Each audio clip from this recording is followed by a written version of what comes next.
ध्यानाभ्यास के लिए कृपया अपने नेत्रों को बंद कर लीजिए। उद्गल प्रदत्त इंद्रियों को काम में नहीं लेना है।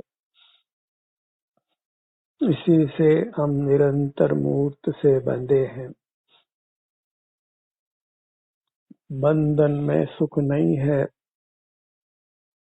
ये मूर्त इंद्रियां हमको बाह्य मूर्त जगत से जोड़ती हैं।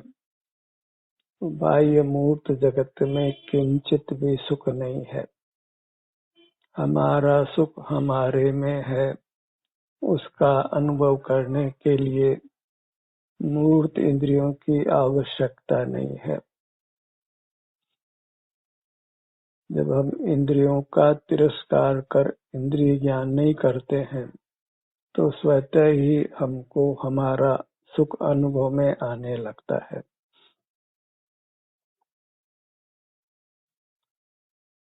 हम जन्मजात उद्गल से बंधे हैं। हमारा प्रदेश प्रदेश उद्गल से बंधा है। हम अपने से युक्त रहकर ही इस उद्गल के बंधन से अपने को मुक्त कर सकते हैं। अन्य कोई उपाय नहीं है। बहिर्मुख रहकर हम उद्गल के बंधन से मुक्त नहीं होते और बंधन दृढ़ होता है। बाहर उद्गल द्रव्य ही ज्ञात होते हैं जो हमारे नहीं है, सुख स्वभावी नहीं है, अचेतन है। उनको देखते जानते हुए ही हम अपने सुख से वंचित रहते हैं। इन मूर्त पदार्थों को देखना बंद करना है। इन्हीं से हमारा बंधन है। तो मूर्त के बंधन से मुक्त होने के लिए मूर्त पदार्थों को देखना जानना बंद करना है। हमारा सुख हमारे अमूर्त शरीर में ही है। हमारा अमूर्त शरीर ही सुख स्वभावी है। अपने शरीर से बाहर किंचित भी सुख नहीं है। सुख के लिए हमें अपने सिर से पैरों तक अपने ही दिव्य अमूर्त परमात्मा स्वरूप द्रव्य से युक्त रहना है। इसी का संवेदन करते हुए रहना है। तभी हम मूर्त के बंधन से मुक्त होकर अपने उत्तम सुख को पा सकते हैं। प्रकट अमूर्त हो सकते हैं। इस बंधन से हमको मुक्त होना है। ऐसा संकल्प करने की अति आवश्यकता है। इसके लिए मूर्त से व्यवहार बंद करना है। मूर्त पदार्थों का व्यवहार ही हमको मूर्त से बांधता है। इस उद्गल के निमित्त से ही हमारी अनादि से संसार यात्रा हो रही है, जो अत्यंत दुख रूप है। इस उद्गल की निमित्तता को ही हमने अस्वीकार करना है। उसके लिए उद्गल को देखना जानना बंद करना है। फिर उद्गल के साथ हमारा निमित्तिक संबंध जो अनादि से बन रहा है वह समाप्त हो जाता है। ये उद्गल द्रव्य ही कर्म रूप परिणमित होकर हमारे सुख का घात करता है। इस उद्गल का विश्वास नहीं करना है। इसकी चकाचौंध में नहीं आना है। जगत भले इन भौतिक पदार्थों को वैभव संज्ञा दे, पर वास्तव में यह सकल कष्टों का मूल है। यह वैभव नहीं है, यह वास्तव में दुखों का पहाड़ है। उद्गल से विमुख रहने के लिए नेत्रों को बंद रखकर हमें अपने अमूर्त शरीर का संवेदन करना है। अपना जैसा भी सुख दुख अपने लक्ष्य से अनुभव में आता है उसी को स्वीकार करना है। और परलक्ष्य में कितना ही वैसे सुख अनुभव में आवे, उसको अस्वीकार करना है, क्योंकि उस वैसे सुख को भोग कर फिर कालांतर में भारी दुख आ पड़ता है। और वैसे सुख को भोगते हुए भी परमार्थ से कुछ निराकुलता नहीं होती है, कुछ उत्तम सुख अनुभव में नहीं आता है। उत्तम सुख का अनुभव करने के लिए हमें अपने आप से ही युक्त रहना है, अपनी सीमा में रहना है। अपना मनुष्याकार वही अपना वास्तविक देश है, वही हमारी मातृभूमि है, क्योंकि यहीं से अपनी पर्याय उत्पन्न होती है। यह स्वदेश ही अच्छा है, जिसमें रहना सुखद है। सिर से पैरों के बाहर सब पुद्गल का देश है, और वह सब ही हमारे सुख का घात करता है, सुख के घात में निमित्त होता है। इंद्रिय ज्ञान का हमने अभाव करना है, उसका उपाय एक ही है कि हम अपना संवेदन करें, सिर से पैरों तक बने रहें, इसी में उपस्थित रहें। ये अपना द्रव्य है, इसी को भोगने का हमको अधिकार है। अपने से भिन्न कोई परद्रव्य, उसको भोगने का अधिकार हमको नहीं है। और भोगना पर का मूर्त का जानने रूप ही होता है। मूर्त पदार्थों को नहीं जानना ही मूर्त पदार्थों को भोगना बंद करना है। और जब मूर्त पदार्थों को नहीं भोगते हैं तो कर्मों से नहीं बनते हैं। बंधन नहीं है तो हमारा सुख स्वभाव व्यक्त होकर हमको अनुभव में आने लगता है। अपनी मूर्त ही मोक्ष स्वरूप है। मोक्ष अपने आकार का ही नाम है।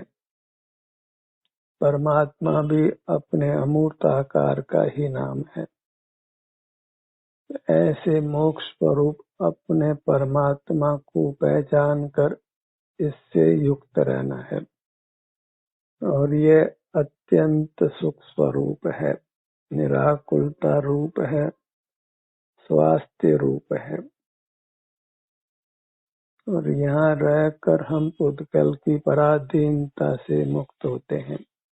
रोज भोजन की व्यवस्था नहीं करनी पड़ती, पानी की आवश्यकता नहीं रहती, मकान की आवश्यकता नहीं रहती, वस्त्र की आवश्यकता नहीं रहती, किसी परिग्रह की आवश्यकता नहीं होती है। अणु मात्र भी परिग्रह अच्छा नहीं है।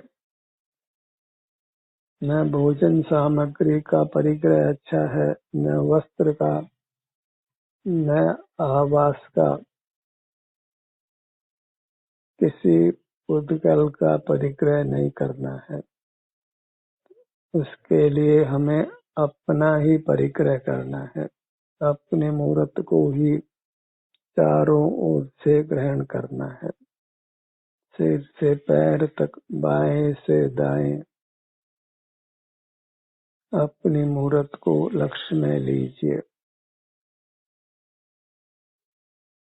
यही मूर्त अत्यंत सुखद है, पवित्र है, दिव्य है, पूजने योग्य है। पर की पूजा का कोई उत्तम फल नहीं है, पर की महिमा लेने का भी कोई उत्तम फल नहीं है। अपनी महिमा ग्रहण करके अपने सन्मुख रहना है, अपने ही दिव्य सुख को भोगते हुए परमात्मा रूप रहना है। फिर किसी पर पदार्थ को जानने की आवश्यकता नहीं है। जगत से बेखबर होकर उत्तम स्वास्थ्य, उत्तम आनंद को भोगना है। जहाँ जगत की खबर है वहाँ आकुलता है। ज्ञेयों के ज्ञान से रहित होना ही परमात्मा दशा है। परमात्मा होना इष्ट है तो फिर मूर्त पदार्थों के ज्ञान से, इंद्रिय ज्ञान से रहित होना है। इसी विधि से आयु पूरी कर फिर हम मूर्त इंद्रियों को नहीं पाते हैं। मूर्त के साथ संबंध टूट जाता है, मूर्त शरीर नहीं मिलता है, तो फिर अपने आत्म प्रदेशों से कोई पुद्गल आता जाता हो तो हम अप्रभावित रहते हैं। फिर शस्त्रों का वार भी हो तो हमको न तो कुछ खबर पड़ती है, न कुछ हमारा अहित होता है। परमानंद का भोग ही बना रहता है। ऐसे अपने उत्तम स्वरूप को हमने व्यक्त करना है। उसके लिए बस अपने इस स्वदेश में ही रहना है, वही मुक्त होना है, मोक्ष को पाना है, परमात्मा बनना है। परमात्मा बनना है तो अपने को अपने सिर से पैरों तक ही रहना है, वही स्वस्थ रहना है, सुखी रहना है। अपनी मूर्त ही आनंद समुद्र है, अथाह सुख का सागर है और केवल सुख शांति ही है, अन्य कुछ भी नहीं है। अन्य जो कुछ आज हो रहा है वह मूर्त के संबंध से ही हो रहा है। जो मेल से पर्याय होती है वह अशुद्ध होती है, स्वभाव से विरुद्ध होती है। पुद्गल का मेल को मिटाना है। मूल मेल तो मूर्त कर्म का है, उससे हम मुक्त होते हैं जब हम मूर्त पदार्थों के साथ सकल व्यवहार को समाप्त कर देते हैं। लोक संज्ञा से अपने को मुक्त करना है। दुनिया क्या कहेगी ये बड़ा दुख है। दुनिया बुरा कहे तो कहे, हमारे साथ व्यवहार मिटाए तो मिटाए, हमें दुनिया के साथ व्यवहार नहीं करना है। वह व्यवहार मिटाता है तो वह हमको इष्ट ही है, क्योंकि सकल व्यवहार सुख के विरुद्ध है। क्योंकि सुख एकांत सेवन में है, अपना मुख अपनी ओर करने में है, उसमें परबाधक ही है। पर का स्मरण भी योग्य नहीं, देखना जानना योग्य नहीं। पर के साथ न मैत्री अच्छी है न वैर अच्छा है। किसी से न दोस्ती करनी है न किसी से वैर करना है। किसी से कुछ भी व्यवहार नहीं करना है। हम अपने में पूर्ण हैं तो अपने से व्यवहार कर ही हम उत्तम सुख को पा सकते हैं। सुख के लिए किसी पर के संग की, पर की साई की, पर को विषय बनाने की आवश्यकता नहीं है। हम अपने में पूर्ण सुख स्वभावी हैं। अपने से युक्त होकर ही हम अनंत काल पूर्ण सुख से रह सकते हैं और वह सुख उत्तम है, वचन अगोचर है, उसकी उपमा बहिर्मुक्ता में नहीं मिलती है।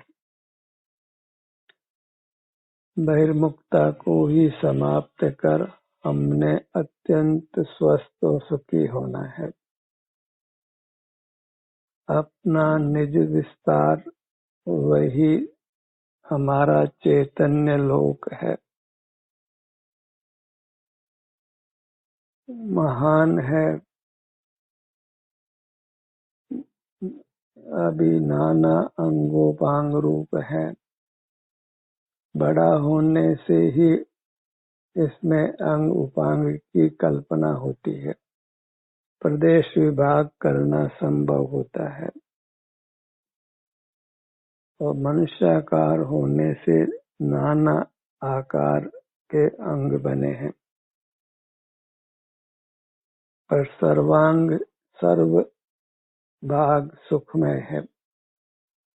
किसी भी भाग का संवेदन करिए और सुखी रहिए,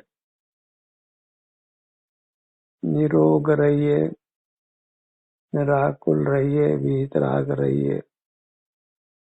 अपने ध्यान को अपने मुखमंडल पर लाइए।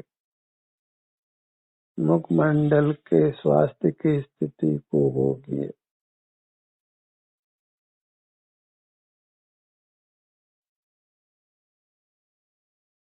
सबसे प्रथम पहचान करिए कि जब आप अपना ध्यान अपने मुखमंडल पर लाते हैं तो जगत के पदार्थों के साथ राग द्वेष नहीं होता है।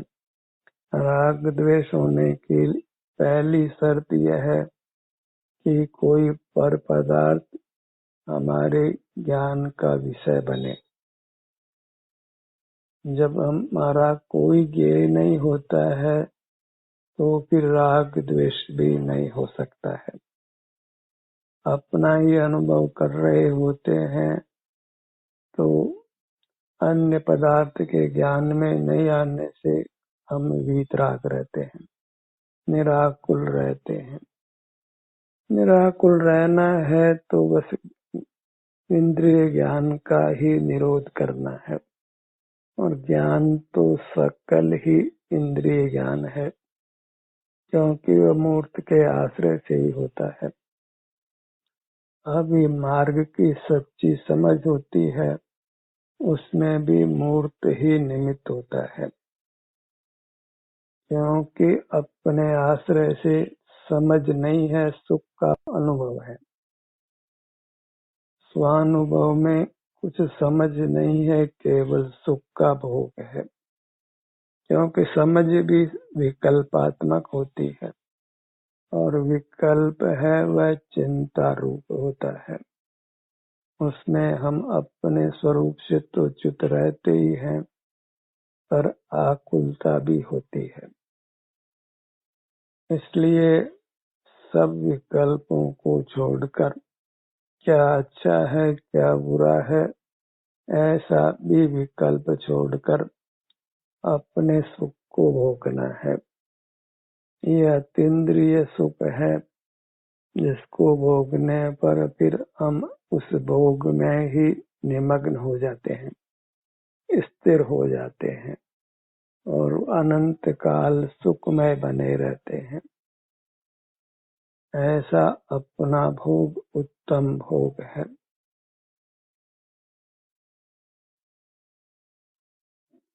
और यह भोग अविनाशी है, बिना पर की सहायता है, निर्दोष है, पवित्र है, दिव्य है। इसकी जितनी महिमा की जाए उतनी कम है। यह अतीन्द्रिय सुख है जो हमारा स्वरूप है, यही परमात्मा का रूप भी है। अपने ध्यान को अपने दोनों भुजाओं पर लाइए। ये भुजाएं मूर्त नहीं है, अमूर्त होकर भी संवेदन गोचर होती हैं। ये जीव की भुजाएं हैं, इसमें भले ही पुद्गल भुजाएं मिली हो, पर नेत्र बंद करने पर वे पुद्गल भुजाएं ज्ञान का विषय नहीं बनती हैं। दोनों पैरों पर आइए। बंद नेत्रों से जो शरीर अनुभव में आता है वह शरीर जीव का स्वरूप है, वह स्वरूप ही परमात्मा रूप है, सुख रूप है। पीठ के भाग पर आइए।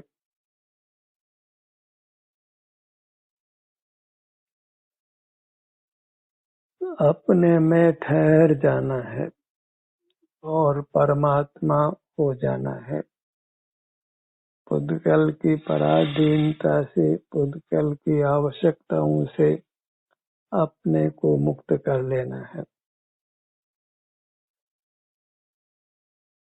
पुद्गल की पराधीनता का जीवन, पुद्गल की सहायता का जीवन सुखद नहीं है। एक ही आंदोलन करना है कि पुद्गल छोड़ो। अपनी मूर्त में से जो पुद्गल का बंधन है वह समाप्त करना है। हमारे क्षेत्र में पुद्गल भले ही रहे पर बंधन रूप नहीं रहे।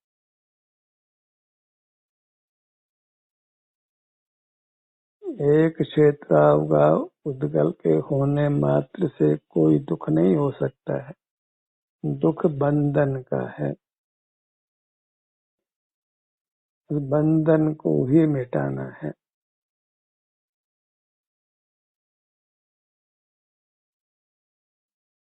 अनादि से हम इस बंधन में रहे हैं।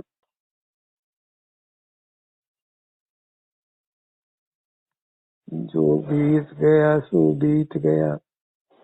अब हमको इस पुद्गल के बंधन में नहीं रहना है। तो पुद्गल प्रदत्त जो सुविधाएं, जो शक्तियां मिली हैं, उनको उपयोग में नहीं लेना है। इस पुद्गल की सहाय से हम चल पाते हैं, देख पाते हैं, सुन पाते हैं, सूंघ पाते हैं, विचार कर पाते हैं, याद कर पाते हैं, बोल पाते हैं,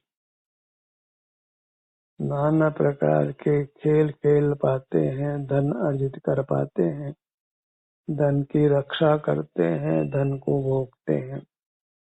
सारा जीवन ही इस पुद्गल शरीर की सहाय से है। और ये जीवन हमको मंजूर नहीं है। पुद्गल के बंधन से मुक्त होने के लिए पुद्गल प्रदत्त शक्तियों को उपयोग में नहीं लेना है। पुद्गल के बंधन से मुक्त होने पर ये पुद्गल प्रदत्त शक्तियां नहीं होती, उनका उपयोग नहीं होता, फिर कोई भी दुख नहीं होता। पुद्गल प्रदत्त जो भी सुविधाएं हमको पुद्गल से जुड़ने के लिए मिली है, उन सब से ही अपने को मुक्त करना है।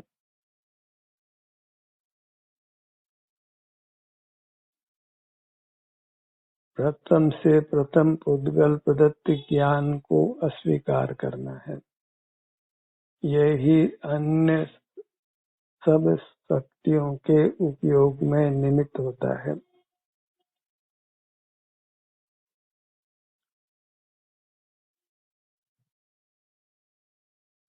इंद्रिय ज्ञान का निरोध कर ही हम अपने स्वाभाविक अतीन्द्रिय सुख को भोग पाते हैं। इंद्रिय ज्ञान का संबंध इंद्रिय सुख से है और इंद्रियातीत जीने का संबंध अतीन्द्रिय सुख पाने से है।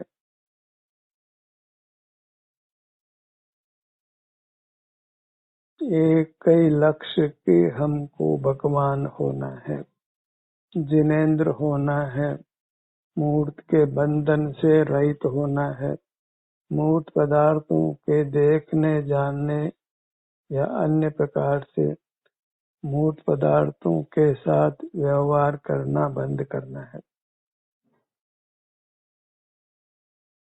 जहाँ मूर्त की मैत्री समाप्त हुई, वहाँ फिर समझ लीजिए कि हम मूर्त से मुक्त हुए। मूर्त प्रदत्त सुख सुविधाओं का तिरस्कार कीजिए और अपने अमूर्त काया प्रदत्त अतीन्द्रिय सुख को भोगिए। मूर्त पदार्थ हमारे लिए हितकारी नहीं है। हमारा अमूर्त शरीर ही हमारे लिए हितकारी है। ऐसा अच्छी तरह निर्धार कर मूर्त पदार्थों से विमुख रहना है और अपनी अमूर्त काया के सन्मुख रहना है। दृष्टि को अपने सिर से पैरों तक ही फैलाकर रखना है। अत्यंत शांत, अत्यंत सुखी, अत्यंत निराकुल, अत्यंत स्वस्थ रहना है। भोजन, कपड़ा, मकान आदि सब उद्गल की आवश्यकताओं से अपने को मुक्त करना है। भोजन की व्यवस्था करनी पड़े, पानी की, हवा की, मकान की, इस सब व्यवस्थाओं के भार से अपने को मुक्त करना है। निर्भर होना है, उसमें केवल अपने अमूर्त शरीर की शरण है। इससे युक्त रहना, इसकी शरण में रहना है। इसी के सुख दुख की जो भी अवस्था है उसका संवेदन करना, वही इससे युक्त रहना है। अपने शारीरिक सुख दुख की स्थिति को ही हमने निरंतर अनुभव में लेना है। वेदना का अनुभव भी हमको कर्मों से मुक्त करता है और आराम की स्थिति है, उसका अनुभव भी हमको कर्मों से मुक्त करना है। शरीर में आराम है या वेदना है, ये अभी कर्माश्रित है। कर्म मिटने पर सर्व अंगों में आराम की दशा अनुभव में आती है और कर्म के उदय में वेदना का अनुभव होता है। अभी जब तक कर्म को हम समूल नाश नहीं कर देते तो कर्म जनित कुछ वेदना को भी हमने शांति से भोग लेना है। अपनी पूरी मूर्त को ही बारंबार संवेदन में अनुभव में लेना है। हर भाग में आराम या वेदना की जो भी स्थिति है उसको अतीव प्रसन्न भाव से भोगना है, क्योंकि इसी भोग से परमात्मा पद मिलना है, अनंत काल का उत्तम सुख मिलना है। ऐसे अपनी मूर्त में ही निरंतर संवेदन रूप रहना है और सकल कर्मों का नाश कर हमने परमात्मा होकर ही रहना है। ध्यान का सत्र यहीं समाप्त होता है। आपकी सहभागिता के लिए धन्यवाद।